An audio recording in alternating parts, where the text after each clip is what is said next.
Bob Dylan is known for a lot of things: changing the face of music, winning a Nobel Prize, and sounding like he's gargled gravel, but still getting people to go crazy for him.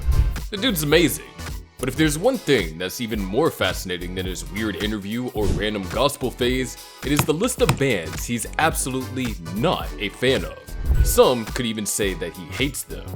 Hit that subscribe button like you're trying to catch a Dylan lyric midair. We're diving into the hidden world of bands Bob Dylan can't stand. And by the end of this video, you'll know the untold stories behind his musical feuds. Number 7. KISS. Let's kick things off with the only band Dylan might not just dislike, but actually hate. And we're not just talking artistically, but like deep in his soul. Okay, so during a concert at the University of Arizona in the early 80s, Dylan was deep in his Christian phase.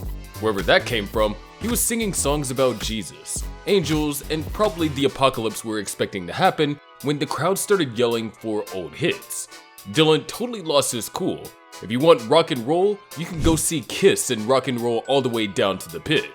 See what we're talking about? Anyways, yikes. According to Dylan, KISS weren't just bad. They were followers of the Antichrist. He saw them as little hellraisers, Satan's house band, a group of face-painted demons with cow tongues and fire shows. Okay, you get the point. Basically, clowns are on fire, and he never took it back.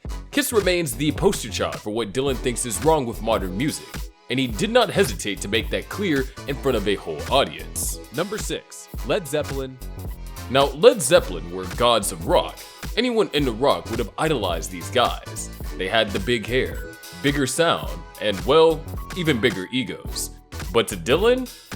Oh no, forget gods. He didn't even think that they were worthy of being one of the top rock mortals. To him, they were more like noise with extra guitar solos.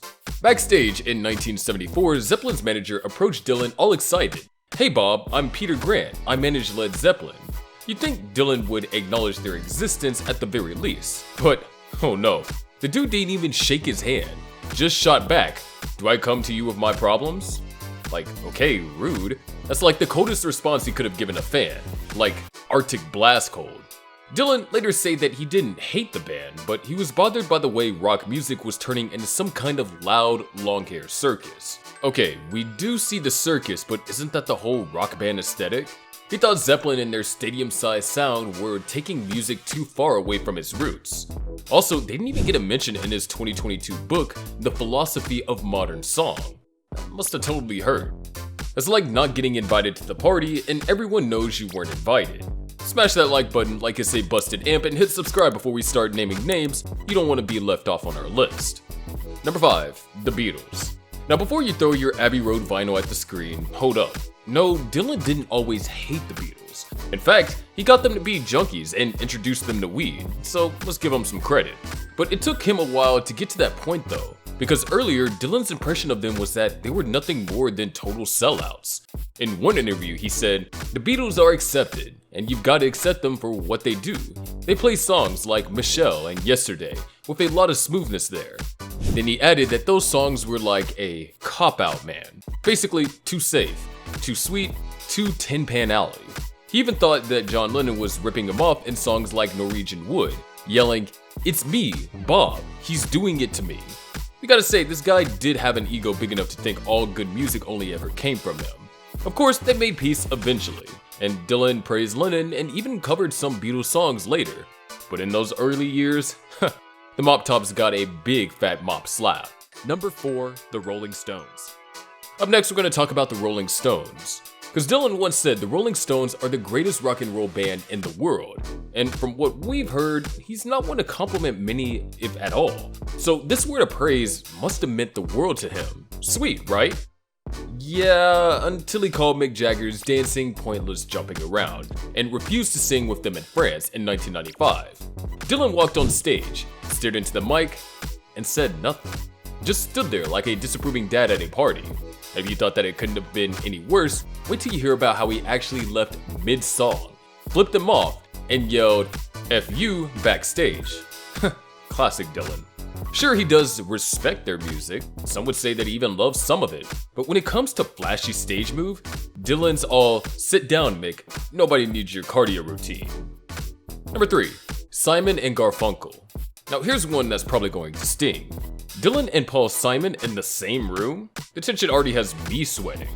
Simon once tried to chat with Dylan before a gig at Gerde Folk City, and just like a lot of other attempted conversations with this guy, it went nowhere. And we're not even exaggerating, it was pure awkward silence. Then, during Simon and Garfunkel's set, Dylan sat in the back and laughed. It wasn't even like this chuckle he tried to hide. Oh no, he chose to laugh loudly, like full-on cackling during a slow spiritual song. Critics say it might have been nerves or bad timing, but considering Simon later wrote songs mocking Dylan, it's clear this rivalry had teeth. And can you really blame Simon for the reaction through lyrics?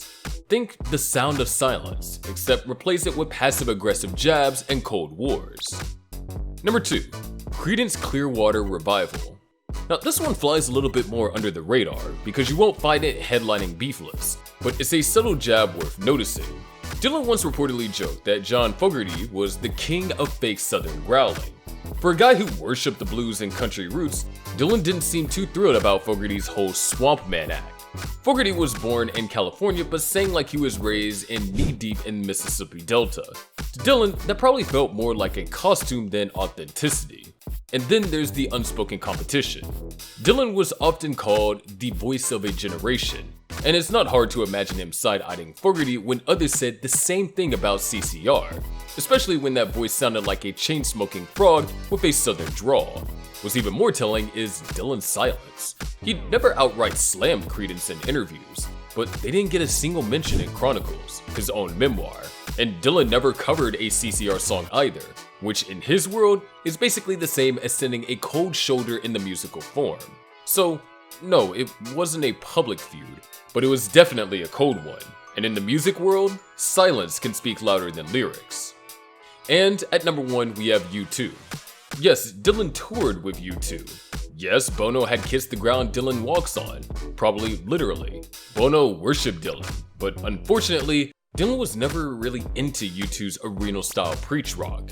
In the 80s, when U2 was climbing into God's spotlight with songs about world peace and heartbreak on a stadium-sized scale, Dylan was writing songs about pretty much everything except world peace and heartbreak on a stadium-sized scale. Word has it that Dylan didn't appreciate U2's stage drama one bit, another band whose aesthetics he found stupid. He wasn't having the sunglasses, the anthems, or the sermons. He once mumbled something about turning down the noise when talking about modern music. And while he didn't name U2, come on, who else fits the description? Plus, Bono famously said that he was afraid Dylan thought he was too much of a show-off. Well, he's not wrong. He probably was. And Dylan was never one to play along with giant egos unless of course they were his own. So to be fair, everyone can have their own opinions, which applies to Bob Dylan as well. But doesn't that also mean that he gets to bash them with subtle roasts? Here's the thing, Bob Dylan doesn't hate the way that most people do. He's more like that one grumpy guy who says, music was better in my day, then plays an entire harmonica solo just to prove it. Most of these feuds are temporary, playful, or driven by artistic jealousy, which is something totally common in the industry. Dylan might slam a band in one breath and praise them in the next, because again, he's Bob Dylan, and being confusing is half of his brand. But one thing's for sure, Dylan likes music his way. No gimmicks, no stadium acrobatics, no fire-breathing demon rockers, just a guitar, a harmonica, and some lyrics that make you think he's either a genius or completely insane. Dylan once said, "Don't criticize what you can't understand." Too bad he didn't always take his own advice. But hey, we're glad he didn't. Because of these weird little spats, rants, and shade-throwing moments, they make the music world a lot more fun. And besides, if Bob Dylan didn't roast your band at least once, were you ever even famous? Some would even consider it an honor, don't you think? Which band do you think deserved Dylan's respect but got snubbed instead? Drop it in the comments. If you enjoyed this roast session, like and share. And hey, ever heard of 5 90s bands better than Nirvana? Subscribe so you don't miss it, and you can watch it right here.